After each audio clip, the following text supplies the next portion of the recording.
Hey, how's it going, guys? My name's David Hess. This is our first official. We've ran a couple of these, but this is the first one that you guys are going to see. We just did a couple of tests.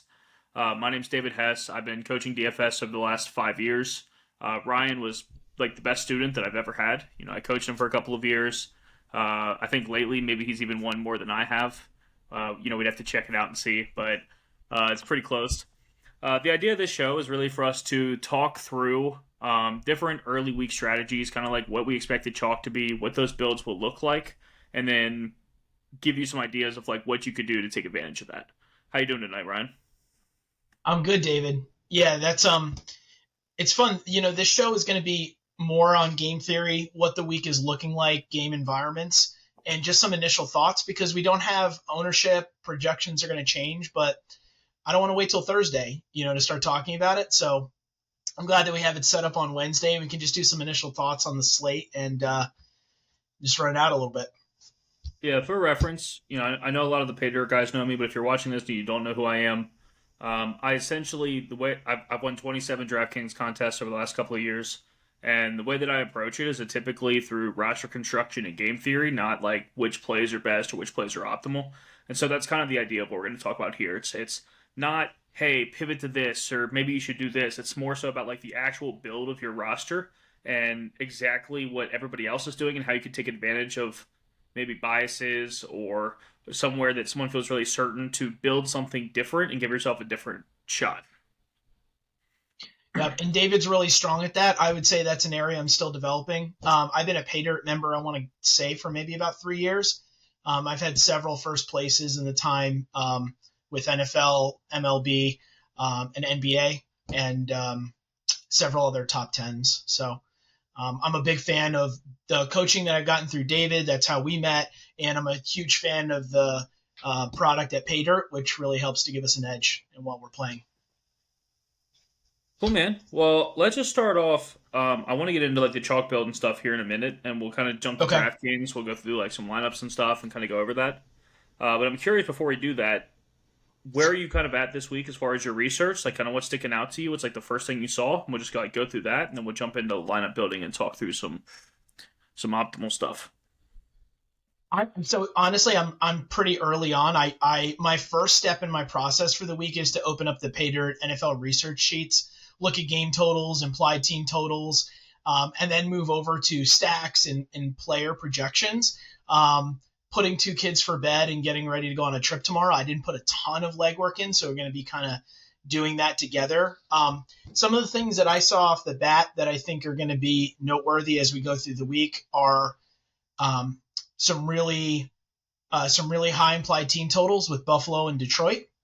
And the other component that's going to be a big part of this week too is going to be cheap running backs. With Rashad White being 4,700, projecting like a monster. I think we don't really have a great handle on what the ownership is going to be, but I do think there's some other players in that range to consider. But also, we can talk about if we do want to use some of the chalkier running backs, how we might incorporate them, how we might have different build paths. So that's my initial thought on the slate. Just I looked at some of the high end stacks. I was like, wow, there's some awesome matchups. I mean, Detroit playing Cincinnati, everyone is going to be lining up on Jared Goff and Amon Ra and Gibbs, and pairing that with a cheap running back for value like White. Yeah, it's funny because we didn't end up uploading it, but I told you on the show last week I thought Judkins would be chalk. You told me he wouldn't, and he wasn't. But I also told you if he wasn't, he'd be the best player on the slate, and he was. Um, Oh, so we're gonna so, we're gonna be pulling up receipts today. well, the whole point No, of this is Judkins that was great last week. Yeah. we're in another spot where we see a lot of the same things, where we have some of those 5K running backs. Yeah. Not only is Bucky Irving out, but so is James Conner and Trey Benson. So we have Yep. both of the Cardinals guys. Michael Carter's like 4K and like probably will get legit work. We also have Woody Marks, who finally surpassed Nick Chubb's last week. We Yep. had the Malik Neighbors injury, so we have all the Giants wide receivers that are also dirt cheap. So Mm-hmm. this is the first week I think where we've had some major injuries come into play, to where we're actually having those cheap, chalky players that might not actually be the best play. Um, Yeah, we're gonna have to try and evaluate where the projection is fragile and which of those, are ones that we want to incorporate stronger. And it's funny because you went straight to Detroit. I thought Detroit was going to be sneaky this week, I'll be honest, because when I first ran optimals for the week, mostly what was Let me coming pull up up stacks. was cheap stacks. Because if I'm going to go ahead and pull up some lineups and kind of show you what I saw, but Okay. I figured we would be getting, because if you pay attention here, we don't really have a lot of expensive quarterbacks. And the expensive quarterbacks we do, like Jared Goff, is 6,500. This is the most we've seen him. He's Yeah. been hovering around like 58. And so we've got Jaden Daniels, Jalen Hurts, and Goff. And that's it. Like, that's all we're looking at. And so with running backs, I think, we're missing Christian McCaffrey on the slate. We're missing the Bears on this slate. We're missing some. There's like a couple bye weeks, so this is the first time we're getting less games, and we're actually Hmm. missing a lot of the top expensive players. And so I think that it's going to make something really interesting because you can't really build a stars and scrubs there because there's Right. almost no stars. Um, And there's going to be value everywhere. yeah, there's going to be value everywhere, but there's nothing to pay up for. Right. And Which is so why I think that expensive stacks and running backs are in play. Yeah, except the expensive stacks aren't good, right? I mean, like, I guess everybody could fall on Jared Goff, right? That's, like, maybe the only thing. But you've got Jaden Daniels, who Terry McLaurin's out. He's just coming back from a knee injury. Can't run. You've got Jalen Hurts against Denver, the top-ranked defense in the league. And, oftentimes he's quarterback one, but he doesn't bring anybody with him, because he runs 3 touchdowns in instead of throwing them. You do Yeah, have not Jared AJ Goff. Brown, much to AJ Brown's dismay. You do have Jared Goff, but those pieces are expensive. I mean, like, if you really want Goff, Jameer Gibbs, and Amon-Ra St. Brown, I mean, you're spending half your salary. Yeah. So I just think that it's kind of a weird spot where I'm almost expecting that instead of stars and scrubs, with all the value that we see, we talked about this differently, but I think we see a lot of balanced lineups. I actually think that everybody is going to be targeting kind of in this area. Maybe Goff Hmm. is the lone other, but Herbert against Yeah. Washington, Justin Fields. Justin Fields is like super chalk. I think. I Yeah. think Justin Fields, and it's funny because in week 2 when we shot this, we actually talked about Justin Fields, Brees Hall, and Garrett Wilson. I was like, I think really early to that idea. I think it's a chalk idea this week. I think there's going to be a ton of people that run that as a stack, and I think we kind of see a lot kind of within that. C.J. Stroud's down to 5,200. I know he sucked. I think Stroud's going to have ownership, though. We've seen Baltimore get torched. I think a lot of people play Stroud. And so, like, just because we I'd have be so shocked many if he of garners these. a lot of ownership. Just from a perception standpoint, I'd be shocked if he garners a lot of ownership. Sure, but everybody on the slate has a bad perception right now. That's my point. It's like all of the usual locks are not here. I did We I don't wasn't have. I thought Buffalo was on the slate, Yeah, we so don't I have was Josh looking. Allen. Lamar Yeah. Jackson's hurt. Yeah. Is he definitely not playing, Jackson? Yeah, yeah. We're getting Okay. Cooper Rush. Okay. We don't have Joe Burrow anymore. Like Patrick Mahomes isn't on this slate. And so, like, all of your Wow. usual to-go studs are not here. And so people are going to have to make Yeah. uncomfortable choices. And I think because of that, they're going to lean on defenses.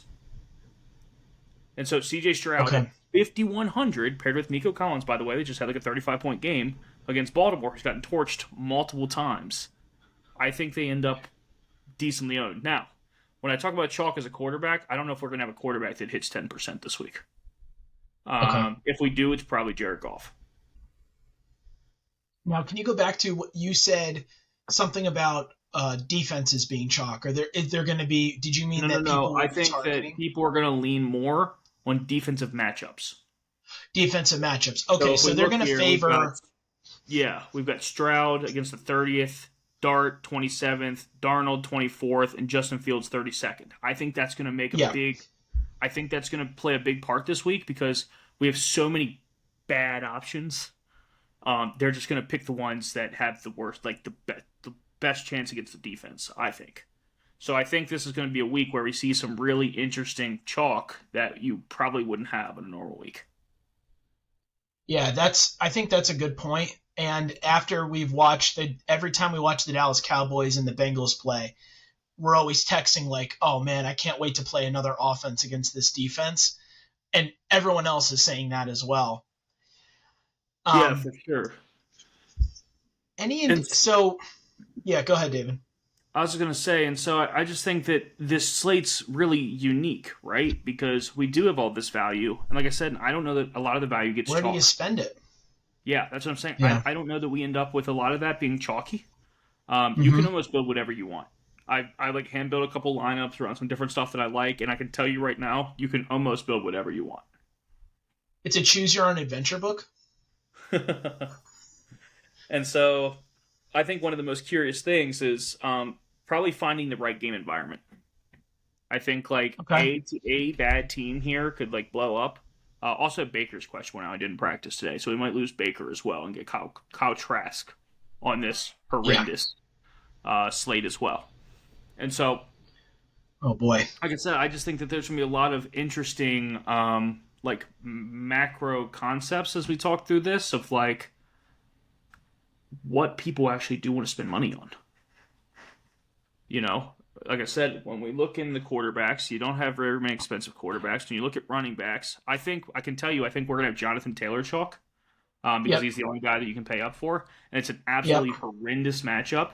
Las Vegas has held everybody to like less than 100 yards, and so like I think Hmm. that's like a really easy thing, like not to play. But I think that And if someone we like want to Saquon, stay, go ahead. sorry, no, we can go back to that. I was gonna say I think someone like Saquon's gonna stick out here. I think someone like Derrick Henry with Cooper Rush is gonna stick out here. And so like I actually think because we can kind of guess where people are gonna spend money on, we're gonna get a lot of these really, really solid guys at low ownership this week. Awesome. What I was thinking about with Taylor is, um, you were talking about how Taylor is going to garner a lot of ownership and the matchup that he's facing with that defense. One of the things I was just looking at on the Paydirt research sheets is the team total for the Colts, and they have the second highest team total on this slate behind Detroit by less than a point. So they're 27 implied team total. And now a lot of that is it's actually higher implied rush total at 1.45 versus 1.42 for passing. But what if Daniel Jones soaks up that rushing touchdown instead of Jonathan Taylor? And if Jonathan Taylor is going to be really popular, that's an environment that I might want to get some. I might want to play some Daniel Jones with skinny stacks or be targeting the passing game there at the very least. Yeah, I think it's an interesting spot. Like I said, I think what's really cool with running backs this week is we have a lot of interesting spots, right? We've got Saquon, who hasn't popped for a big game yet. But Denver is who Jonathan Taylor actually torched for almost 200 yards and 2 touchdowns. Um, a chain, which I'm going to come back to this game, by the way. Derrick Henry with Cooper Rush, no one's going to want to play him, but like if Cooper Rush plays, might they lean on Derrick Henry a little bit more? Possibly. I think Gene T is going to pick up a lot of ownership, and I'm not touching him. I told you last week I thought it was his coming out party, but like it was like the best matchup he could ever have, and the offensive line is Yeah. absolutely horrendous. And so like the Colts are good again, right? So like Gene T probably gets ownership. Absolutely terrible play in my opinion. Whatever, play who you want, but probably shouldn't. But then we have a couple of guys who here, right? We've got like Chuba Hubbard in this Miami Carolina game, he's had a lot of carries and a lot of action, but like has had really bad matchups. Probably Mhm. no ownership because he's been terrible. Brees Yeah. Hall just had his backup running back get hurt. He's probably a 3 down back now. Um, David Montgomery. A lot of people are going to play Jahmyr Gibbs, but Cincinnati's terrible. If you actually think Detroit's going to blow them out, might David Montgomery play the entire fourth quarter? Maybe. Mhm. And so, like, I think this week we just have actually so many good spots where we can almost guarantee there's not going to be any ownership because of just the way that everybody has to build. Do we want to do a chalk build, or do you think that I it's don't have a we good don't have a good idea enough of what handle? the build will look like. I just know that, like I said, I think, I mean, what I will show you is how easy it is to build this, right? So, like, we'll just do, like, a Jared Put White Goff, in. Put White in there first. He's going to be. Jonathan Taylor, Chad White, Amon Ross, St. Brown. Yeah, because he's the pay up there. No one's going to want to touch Chase after last week. I mean, they might, like I said, just because you can in this game, but we're going to say Okay. we're not going to. We'll put Laporta in here with Goff because I think that this is the second player everybody will use. because he's Yeah. dirt cheap, and Cincinnati is bad against tight ends. Once we put a defense in, which we can also grab Houston's defense, this is going to be the chalk defense against Cooper Rush. I'm like pretty positive about that. I mean, We're at 2,400. 5,400 Yeah. still, just like that. So like we have all these players in here. We're still sitting at 5,400, and so you Mm-hmm. can go back in here and Now we're going to do mid-priced wide receivers, probably. Darius Slayton if you want at 4,300, the wide receiver one. You've got Alec Mm-hmm. Andamore who keeps picking up ownership. He's 41. Malik Washington with no Tyreek Hill, 3,900. We're gonna go ahead though and just grab Jalen Waddle because I think everyone's gonna play him with no Tyreek Hill. Okay. Yeah, that makes We'll sense. grab a cheap guy real quick, just for this. Like I said, one I of the could see a things that'll second. I could see, because of the cheap running backs like Carter at 4K, I could see people playing White and Carter together. I don't think it'll be Carter, honestly. I think it's going to be Woody Marks. Woody Marks, okay. All right, try plugging that in. Because we've already seen Woody Marks do well, and Baltimore's been the 32nd ranked defense. And so I think people would just be comfortable going with what they know. Yeah. And we'll throw in Lad McConkey because he's only Oh, 5,500 no. now. Okay. If you think for 1 second that the industry is not going to steam Lad McConkey 5,500 against Washington, you're out of your mind. Yeah, it's going to happen again. We're going back to the well. I don't know if I'm going to play him, but I'm telling you people will. At 5,500 against Washington, like I would tell you that every single analytical person that does content is going to be slamming everybody to play Lad McConkey this week. Okay. So by the end of the week, he's going to be getting more ownership He'll too. be like 15, 20% owned. Like I feel really, and if he's not, I will play him. I mean, that is a good spot. Here's one of the funny things I saw with Lad McConkey, honestly. This is a little off topic, but last year he was averaging 7 targets a game. And everybody loved that. They thought he was a great receiver. This year he's averaging 7 targets a game. And everybody hates him and he's 5,500. He just hasn't done anything, but the target total is still exactly the same. Can we take a look at his usage for a minute? If he's going to be maybe an important part of the slate, I'd like to dive in a little bit to Lad McConkey. Here's the thing. I think that he's not necessarily. My whole thing is whichever Chargers receiver everyone's not playing, I'm going to. I don't care if it's Quentin Johnston. I don't care if it's Lad McConkey. I don't care if it's Keenan Allen. They're all in the 5Ks. And they're all playing Washington. How's Washington's pass defense? The wide It's receivers. Horrific. It's horrific. Yeah. I think Marshawn Lattimore is the only player on the planet worse than Benjamin St. Just. How old is Marshawn Lattimore? Is he He's older 31, or younger but than he had me? some pretty bad injuries, Okay. and I think that it's just completely Okay. sapped him of like any athleticism that he once had. But the whole point of me showing you this is like you literally can build anything you want. There is not one uncomfortable decision that we had to make here. Yeah, definitely not. And Not so at all. this week it's really not going to be about. I don't think there's like a unique build or anything. I think it's about playing a game that other people aren't on and getting exposure in ways that they're not. And so Let's something- think. I was going to suggest, why don't we talk through an example of. So, Yeah. Do we want to look at what another game environment would be and play around with that I a want to little talk bit? about two things. I want to talk about a roster construction that I've used a lot this year, and you know this, and it's something that I've been on a lot, which is a quarterback with a running back and a receiver instead of a quarterback with 2 pass catchers. I think that we have a lot of teams now that kind of run that out where it makes sense. I think that you could play Jalen Hurts with Saquon Barkley, and I think that's good. I think that you could play Daniel Jones with Jonathan Taylor and Tyler Warren, and I think that that's good.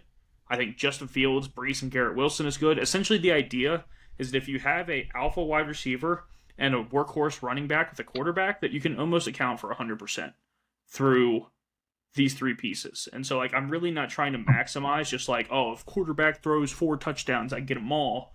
I'm actually trying to pick the team I think that has the most potential to score points and capture 100% of them. And I think that as of right now, that's not something that's like super popular. And this actually bleeds directly into where I want to go next, which is I'm unfortunately going to play a lot of Miami and Carolina this week. Miami has been torched by every quarterback they've played. Mm-hmm. But also Tua's been a lot Is better. it Bryce Young season? It might be. But on Season the with other a end of Z. that, is that Tua's been a lot better than people give him credit for. He's like really under the microscope right now. He's made some really dumb decisions, but like when you Yeah. scope out and you just look at his play, he really hasn't been that bad. And now, if we take Tyreek Hill out of the equation, we know exactly where the points are coming from.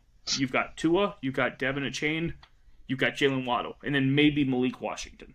And And so, Darren like, Waller I now. really like the idea of playing Tua with Achane, with Jalen Waddle, who we think is going to be chalk, but not with Tua.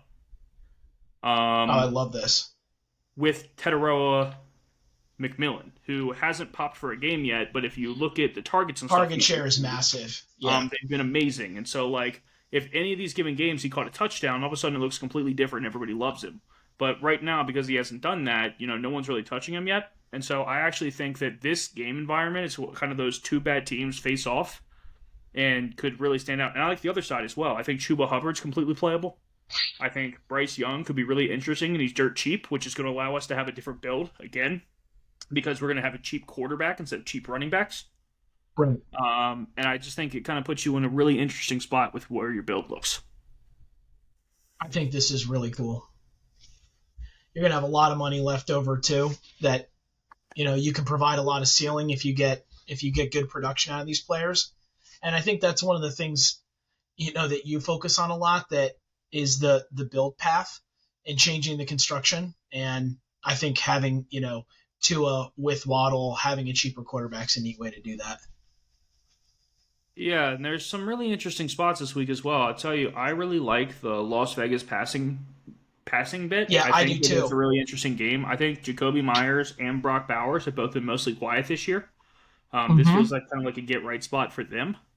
On the Indianapolis side, I think Tyler Warren's in a great spot. Michael Pittman's been pretty good this year. If Alec Pierce is back, this is kind of crazy, but Alec Pierce was leading the league in ADOT in the first 2 weeks. So like Yeah. he was somebody I was you knew this, but I was taking in bets like on the side. I wasn't really using him in DFS, but I think like he's a really interesting piece if you're going to play that game. But like I said, I think just essentially we have a lot of like really good spots, and this, like I said, the Washington Chargers game.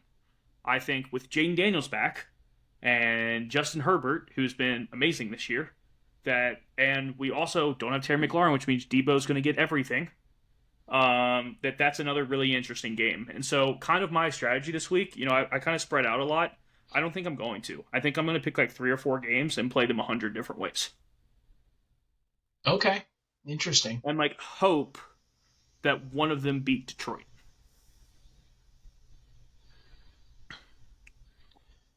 So you agree? You think Detroit's going to garner a lot of ownership, and people are going to be I targeting think them to it's the only smash thing they can Cincinnati? play. But what I'm curious Okay. about Detroit is, do they play Jameer Gibbs and Amon-Ra St. Brown, or do we get Jameer Gibbs in that game environment against that defense at low ownership?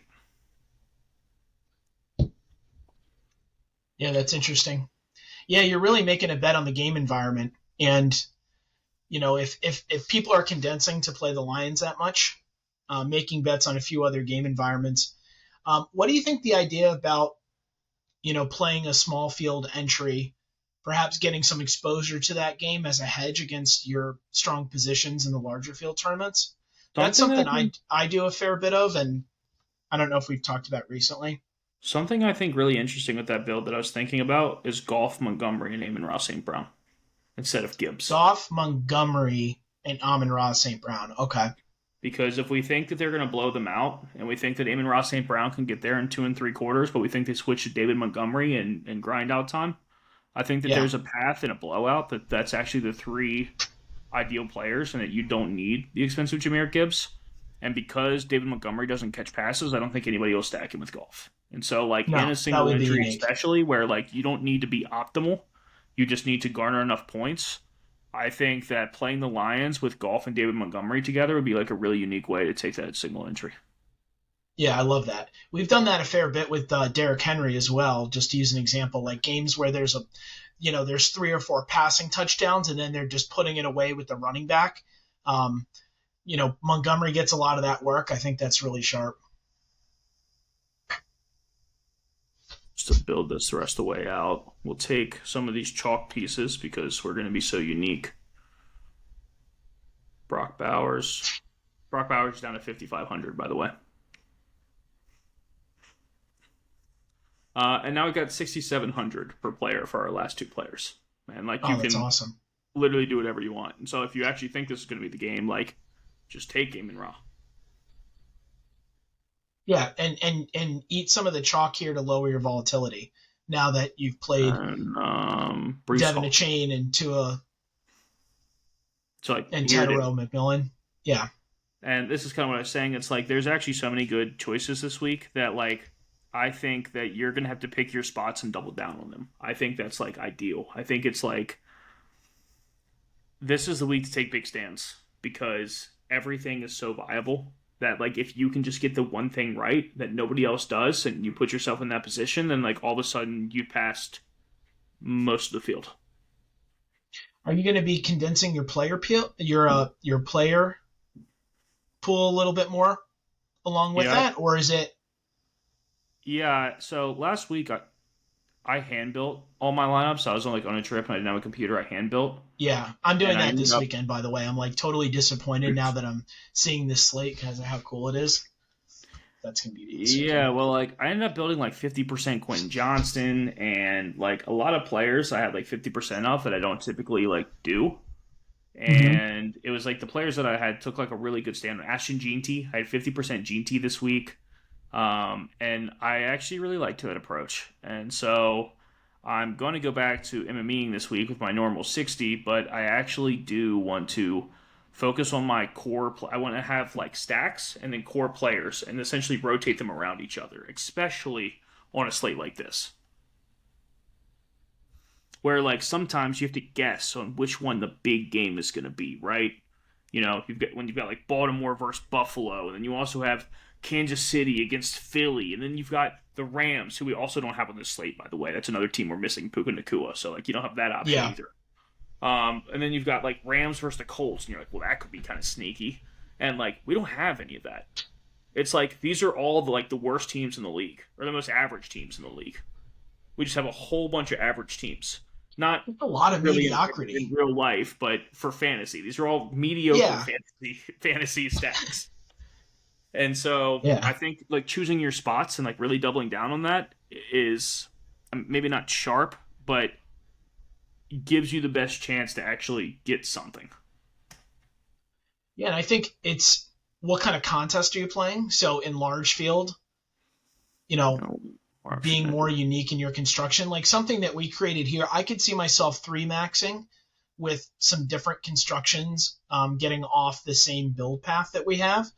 And then I think with a smaller field contest, probably having a little bit more of the, just having a higher ownership lineup, and getting a little creative with larger field. Yeah, I mean, I think the other really interesting thing in Detroit, you're doing single entry is an overstack, where you could play Goff, Montgomery, Laporta, and Amon Ra, or something like that, and just hope that they absolutely beat the brakes off of the Bengals. I think like that's something that makes sense. This is just a perfect week, really, for build paths. It's like a one pivot here and there probably is going to make or break the slate. It's like, honestly, Amon-Ra St. Brown probably is one of the best plays on the slate. You probably want him. You just don't want him in the way that everyone else has him. Right. It's like Jalen Waddle probably is one of the best plays on the slate. He's in a great matchup, and he's now the wide receiver 1. Rashad White probably is one of the best plays on the slate. Yes. It's like these chalk guys this week that are going to rise to the top, a lot of them are really great plays. With that said, I don't really like Woody Marks. I don't want to take a gamble on the Cardinals guys. I'm not going to. I think there's a lot of really fragile chalk as well that we might get this week that would like make it really interesting. And I think the other thing that's really interesting just from a Bill perspective is to play 2 high-end running backs and no receivers. It's to hope that Amon-Ra St. Brown doesn't get there, and some combination of like a Chan and Henry or Henry and Barkley does. Yeah, I mean you're making a play against Amon-Ra. You're making a play against that whole build path. It's going to be one, Rashad White, high end running back, high end wide receiver. If Amon-Ra fails, you can just as easily you're going to want ceiling somewhere switch. else.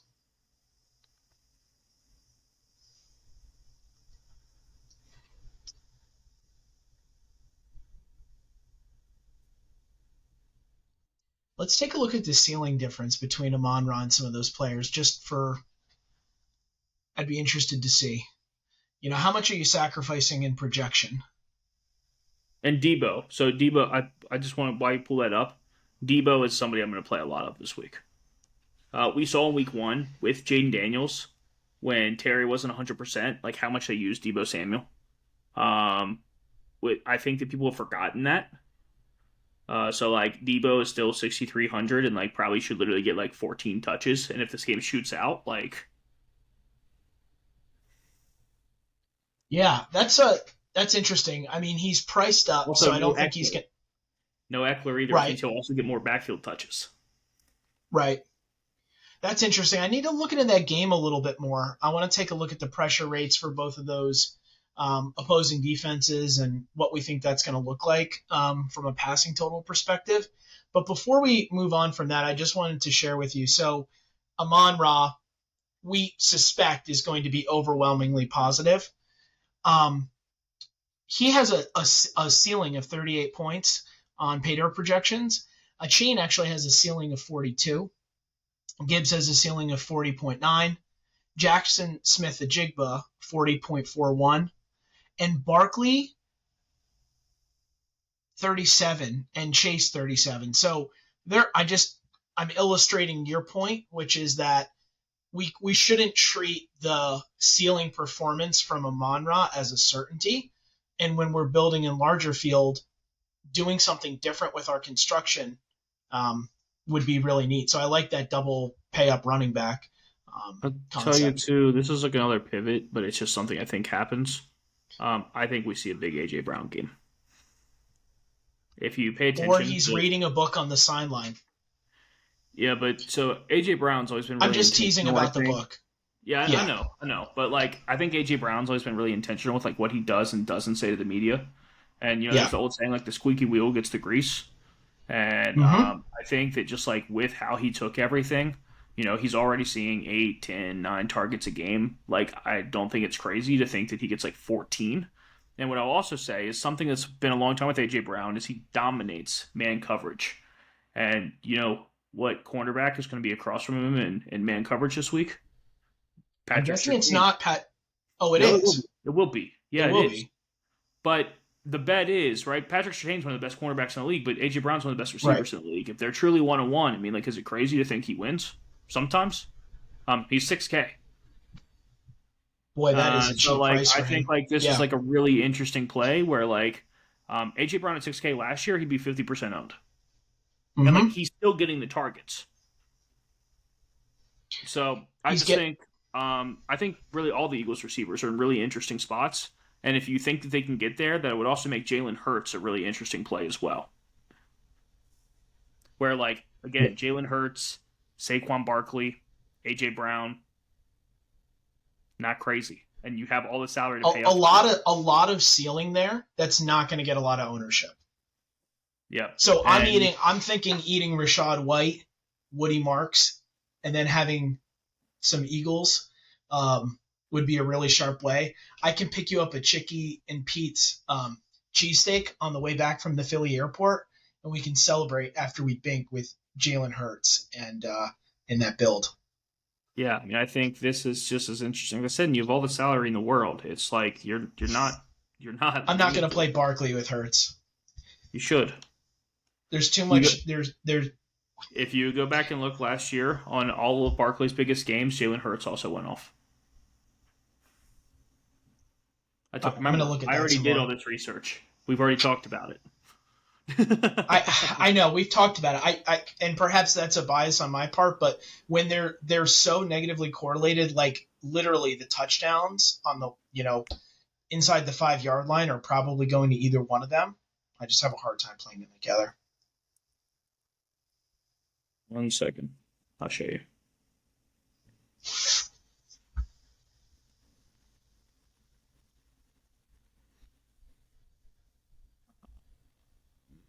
Share this tab instead. So, game log for 2024. All right. So do me a favor and this is seasons. Remember the weeks. 1, if you want to write these down somewhere. 1, Yeah. Hold on. 3, Hold on. 1, 3. 7, 9, 11, 12, and 16. Okay. Those are all of the games he had over 25 fantasy points. Okay. Let's jump over, take a look at Jalen Hurts on the same weeks, shall we? Week 1. Oh, sorry. Go ahead. Week 1, 16. Week 3. Week 10, Week 7. 23, Week 9. 30, 11. 19, 12. 15, 16. 5. Okay, so it's not that good. But And that's a small sample, but yeah. Yeah, it is. It is for sure. And there's other games that were close. Maybe it's more a single entry thing. I can walk that back. But I still think that it's really interesting. Like I said, essentially the bet is just, and Barkley is getting more targets this year. By the way, he caught like eight catches the other day, or like 2 weeks ago. So I still don't think it's crazy. I don't think it's probably optimal, but I don't think it's crazy. I just think you're operating with thin margins if you're relying on an explosive pass with Barkley, enough touchdowns that it reaches that. So I think there's circumstances where playing the running back with the quarterback makes more sense, and that would be more price dependent too. Like Daniel Jones at 5,600 with Taylor, with their 27 implied points, and thinking that they're sharing, soaking up all of those, I think is a more feasible option. But with Hurts and Barkley being as expensive as they are, that's where I just see it being not viable from like a larger field standpoint. But I think from a single entry, that might be fine in a smaller field. Yeah, that makes sense. I like the idea of playing Jahmyr Gibbs with them too, because if they're the top stack, it means that the Lions aren't. And so, like, getting Jahmyr Gibbs to running back there is just like double leverage in that situation. Yeah, I love that. I think anytime where we have a lot of the field focused on one outcome and one path for points in a game, like we're thinking Genty might garner a lot of ownership this week after his breakout last week. He's 6,700. He looks like a bell cow. That's a circumstance where I say, I'd like to think about maybe the passing game for the Raiders instead. What if they're passing and they're in a trailing game state, and that would be some great leverage off Genty. We just can't assume one path to all those points. Yeah, but I mean, again, like I said, here's just a whole other build. Right now, it's an expensive Eagles build. It's glorious. Yeah, and there's, again, absolutely nothing that you can't do. Slap Olave in here. He's going to be popular again, by the way. He's going to be popular forever. He's just one of those guys that everyone's going to play until he goes off. Yeah. Kind of reminds me of Calvin Ridley last year. Calvin Ridley was like in this price range. Everyone just kept slapping him in there and taking the 3 until he finally went off. Do we want to evaluate that piece of chalk for a second, or do you not want to go player level? I think it's a good play. I mean, just to touch it real quick, he's got the second most targets in the league. The problem is that there's just tons of other good plays in the same price range. Like, Olave is a good play, but so is... Yeah, he's got a really high... 5,500. So is Wan'Dale Robinson at 5,300. Lad McConkey at 5,500. Shaheed, who is also getting a lot of targets, is also 4,500. And so, like, it's just one of those things where, like, we see all the targets and everything, but what really is the ceiling if the Saints only score 21 points? Right. Have you used the pivot finder this year at all through Paydirt? No. I haven't, but I think it's a really neat tool. Have you used it in the past? No. No, okay. We'll cut this part out. Don't let James see it, but I think I know like when we have like the NBA articles for Paydirt oftentimes, and I think Tribe does some of this. He uses I have used it in NBA, just not in NFL. I think in NBA well, math matters a lot more than like roster construction, and so like all that stuff becomes way more relevant to me. yeah, the projections are way less fragile in NBA. I think for considering, you know, the slate dynamics and where there's like a heavy piece of chalk, looking at the pivot finder and because we're going to be faced with Michael Carter, Rashad, or maybe not Michael Carter. I don't know if he's going to be popular, but Woody Marks, Rashad White, Chris Olave this week, Waddle. Plugging those players in and taking a look, is there anyone within 3 points of a median outcome at a similar price range? And wanting to make sure that I don't get overly exposed to just one player. I'm tapping that down a little bit, making sure. And I'm not saying that we're not also utilizing some different constructions and build paths, but I want to also make sure that I'm incorporating those, those I'm gonna say pivots. straight up, if this isn't the most chalkiest game on the slate, everyone's screwed up really bad. So I Really, just why went do you ahead say and that? put yeah. So I went ahead and just put everybody in here so you could see how absolutely cheap everybody here is. Yeah, Um, that's incredibly cheap. Washington is the worst pass defense in the league. Like definitely, because I'm a Commanders fan. I watch them every week. I Yeah, I know promise you you, are. Yeah. they're the worst. The Chargers are the number one team in pass rate over expectation, which means even when they win, they're still throwing the ball constantly. Jaden Daniels is back, which means this game could be super competitive and go into overtime. And Quentin Johnston, Keenan Allen, and Lad McConkey, as well as the potential starting tight end, are all 5.7K or cheaper.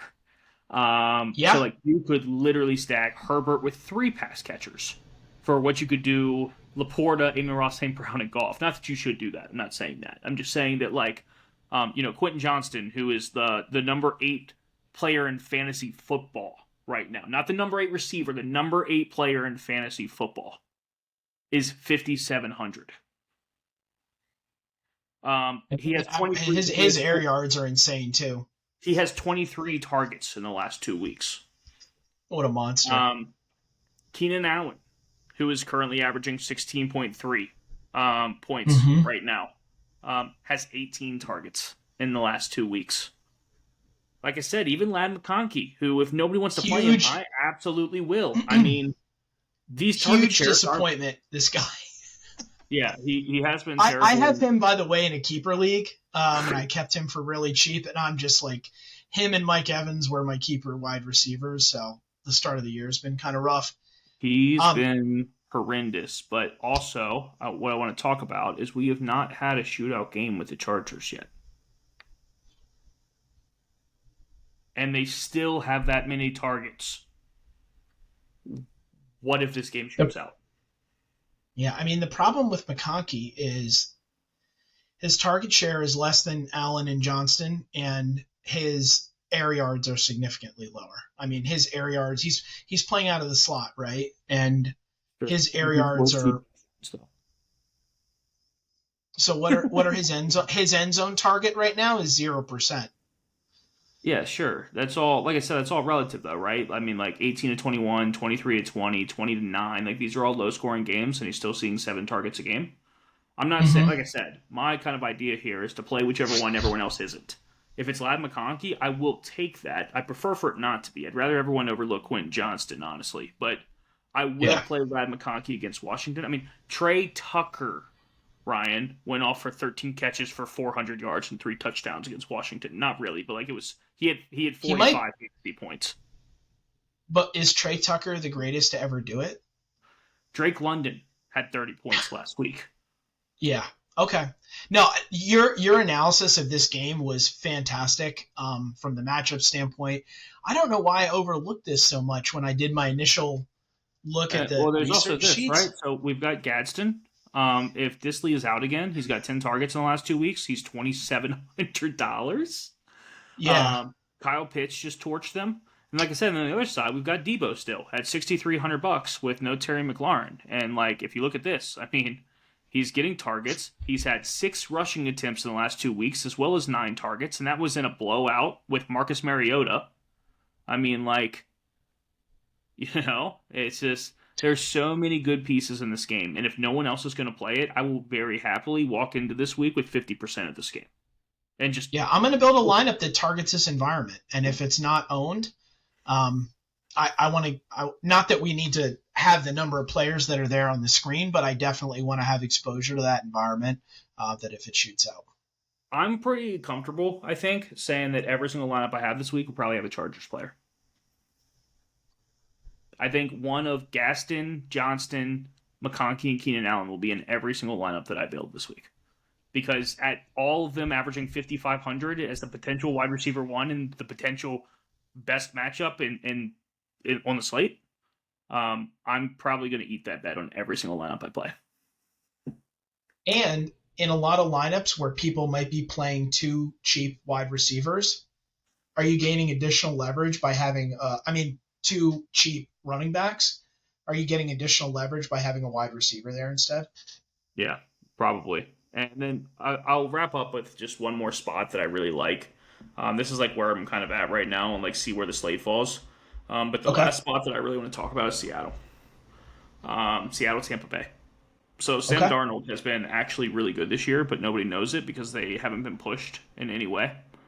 23-20, 44-13. This would have been an awesome game if they actually fought back. 31-17, 13-17. And despite that, he's still averaging about 16 fantasy points a game. But nobody's really pushed them the way that I think Tampa will. Tampa's like obviously a really good football team. And Tampa's stacks are also really interesting with everybody playing Richard White, by the way. I really like the idea of 5,500 Chris Godwin with Emeka Ibuka and Baker Mayfield. So this game is a whole on both sides. We also have JSN, who has been, again, amazing, but hasn't been pushed. So we really haven't seen him hit a ceiling game. He's just been good. Yeah. But he's been like really, really awesome. Cooper Kupp has had a couple of games, one game with 7 targets. He's 4,600. You probably shouldn't play Cooper Kupp. I'm thinking like a skinny stack on the Seahawks side personally, but playable in large field. JSN and Darnold feels pretty good together. Yeah, having not some crazy. Rashawn White. If you're playing large field, the Millie contest, and you throw Cooper Kupp in there, I don't think it's crazy in any way. Yeah. Probably not optimal, but not crazy. So yeah, I think that's really interesting. And like I said, then on the Tampa Bay side of the same game, we've got Emeka Ibuka. He's now 6,900, and I don't think people want to pay 6,900 for him. But with Mike Evans out, I mean, like this dude's still seeing 10 targets a game. He's phenomenal. He's awesome. He's doing great. He's got 282 yards and 4 touchdowns in 4 games. And so like it's kind of like priced up where a lot of people won't touch him. Chris Godwin, man, he's 5,900, and I think because he only had 5 points, nobody's going to notice that he had 10 targets on his first week back. 10 targets, yeah. He's just rusty, man. And, like, this is a way better spot. The Seattle Seahawks play one of the fastest tempos in the league, which means Tampa Bay could get more pieces, more spots. I even like Godwin as a whole just as a Richard White pivot. I might have a lot of Godwin this week. It's the same price range. Yep. And then another I think that's really sharp. Last week that didn't end up coming to fruition, but if you look here, it wasn't from a lack of anything. He was 3.9K or whatever, 4K, 4 targets, 2 catches for 14 yards. But like, if this game shoots out, I don't think Sterling Shepard's crazy. Again, not optimal. I'm not saying play 50% Sterling Shepard. Definitely don't do that. He'd be a Millie lineup or a large field play. Yeah, and so I mean, and then we've got Kate Otten on the other side, who like he had 4 targets, and again, they're missing Mike Evans, though, which is like their big body guy. And so, like, I'm curious if he gets more end zone work. And so, just as a whole, I think that this game kind of pushes back on the chalk builds. And I think that there's a spot that we actually see Seattle push for the first time, and we get a ceiling game at a JSN and Sam Darnold. Yeah, I love it. I really like it. And I'll tell you what my initial instinct was when I looked at that game. And I was like, ooh, the Seattle defense has been so good. And a lot of people are going to think, a lot of people are going to feel that way. And so it's not going to garner a lot of ownership. And Buka at 6,900, I don't think is going to be getting much ownership at all. I think something really interesting I really like that idea. That if you look at the teams that they've played, the Seattle defense has been good, sure, but like we got Aaron Rodgers, Spencer Rattler, and Arizona. Yep.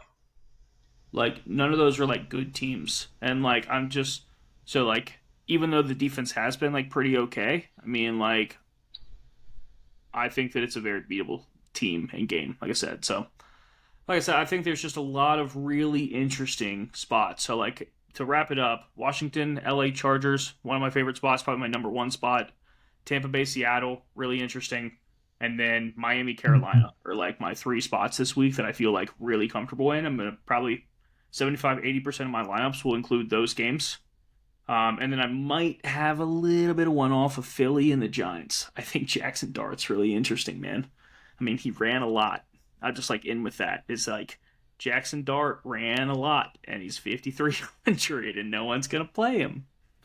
And I know Malik Neighbors is gone now, but all of his new receivers are 5K or less. And so, like, you could put Jackson Dart with Wan'Dale Robinson for 10K. And then do whatever you want with the rest of your lineup.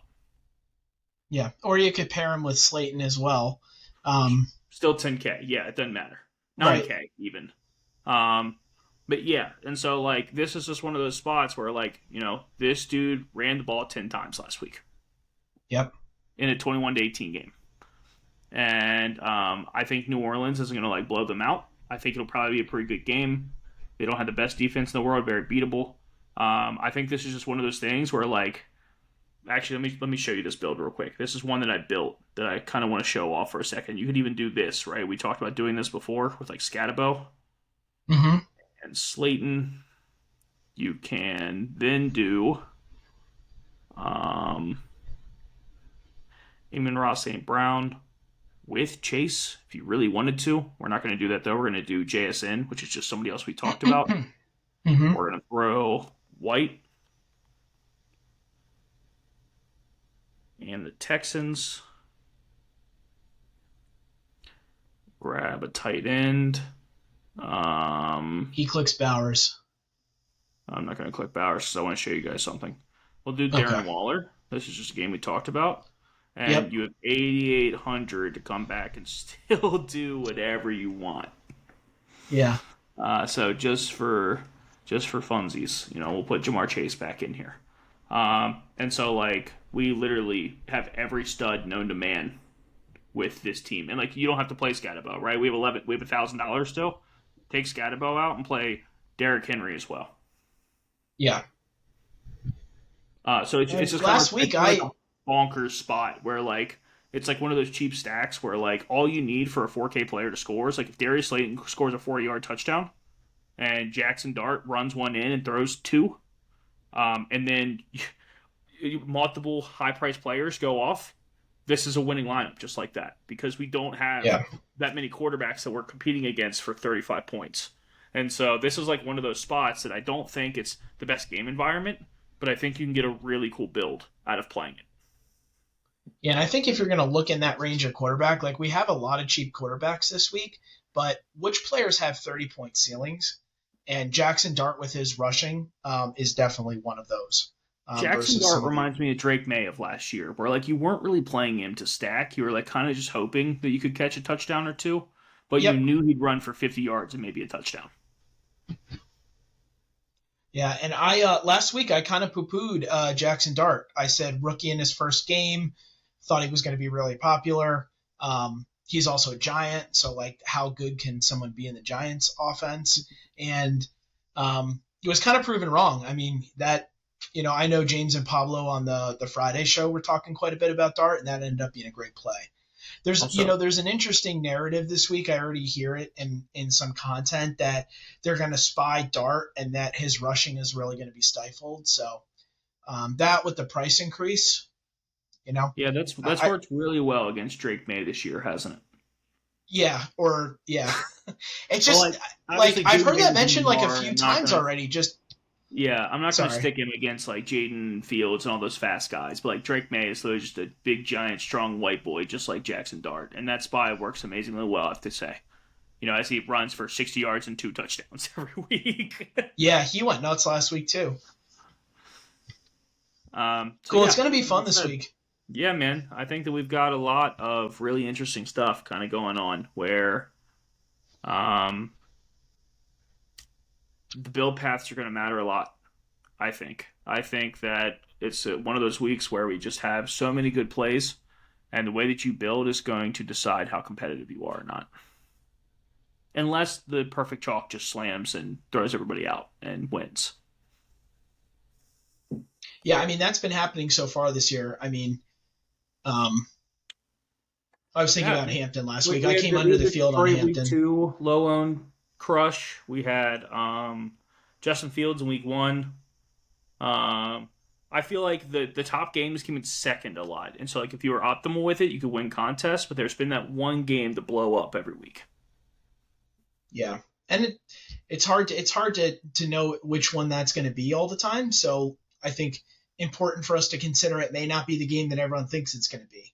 And considering some of the ceilings elsewhere, like you pointed out, I mean, I haven't really looked deep into the slate, but then you talked about the Chargers matchup with Washington, and I was like, oh man, I want lots of Quentin Johnston and those 5K wide receivers there. Yeah, I mean, I didn't pull the trigger on Michael Penix last week, man. I like really felt like it, but then I went back and watched the Carolina game. And I was like, this guy's terrible. And then even he shredded Washington. So like, All right, fair point. cool, man. Well, do you have anything to wrap up with? Anything you want to touch on? Anything? Any final thoughts? No, I look forward next week to reflecting on our initial thoughts about this week, seeing where we ended up, and I'd like to break down how we did and just continue to talk about the slates and how we're seeing the constructions early in the week. Sounds good, man. Well, thanks for chatting football with me. I always enjoy our Wednesday nights. Let's make some money this week, and I'll see you next Wednesday. I'll see you next Wednesday. Thanks, David. All right. All right, later.